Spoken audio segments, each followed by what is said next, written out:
இந்த இன்ஸ்டாகிராம் என்ற ஒன்றுல போய் சிக்கிக்கிட்டு 13 வயது 15 வயது 16 17 ஸ்கூல் படிக்கிற வயதுங்க. இப்பதான் காலேஜ் ஃபர்ஸ்ட் இயர் போன பிள்ளைங்க, இப்பதான் கல்லூரி வாழ்க்கையை ஆரம்பிச்சிருக்காங்க. யாருன்னே தெரியாத ஆட்கள்கிட்ட போய் போட்டோ அனுப்புறது, வீடியோ அனுப்புறது, உங்க பர்சனல் டீடைல்ஸ் எல்லாம் நீங்க ஷேர் பண்றது, உங்களுடைய பர்சனல் கனெக்ட் எல்லாம் அவங்ககிட்ட ஷேர் பண்றது, இது வந்து ரொம்ப ஆபத்தான ஒரு போக்கு. அவங்ககிட்ட வீடியோ கால்ல போறது, அவங்களுக்கு ஆடியோ கால்ல இருக்கிறது, சவுண்ட் பைட் அனுப்புறது, வாய்ஸ் மெசேஜஸ் அனுப்புறது. எப்பா நீ அனுப்புற மெசேஜ் வந்து யாருக்கு ஃபார்வர்ட் பண்ண முடியும்ன்றத மறந்துடாத. நீ அனுப்புற போட்டோவை யாருக்கு வேணா ஷேர் பண்ண முடியும்ன்றத மறந்துடாத. ஆபத்தான ஒரு நிலையில் உங்க வாழ்க்கையை வைக்காதீங்க. இந்த பிள்ளைகளை பார்த்தா படிக்க வேண்டிய காலத்துல, வாழ்க்கையை கட்ட வேண்டிய காலத்துல தங்களுடைய மனதை பறி கொடுத்துறாங்க. போய் மனதை பறி கொடுத்து அவங்களை அப்படியே நம்பி ஏங்கி கடைசியில பாருங்க, அவங்க தங்க நண்பர்கள்ட்ட சொல்லக்கூடிய ஒரே ஸ்டோரி என்ன தெரியுமா? I went through a breakup.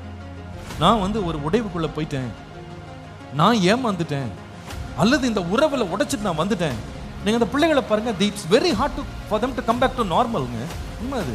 நீங்க ரேண்டமா போயிட்டு சும்மா பார்த்த ஆள்கிட்டலாம் போயிட்டு ஐ லவ் யூன்னு சொல்றது, அவங்களுக்கு உடனே நீங்க வந்து வாக்குறுதிகளை கொடுக்கறது, எழுதி கொடுக்கறது, அதுல ஆளே தெரியாது, யாருன்னே தெரியாதுங்க.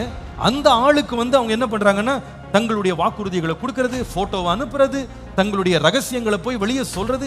இவங்க இந்த ரகசியங்களை எங்கெல்லாம் போய் பறைசாற்ற போறாங்கன்னு யாருக்கும் தெரியாது.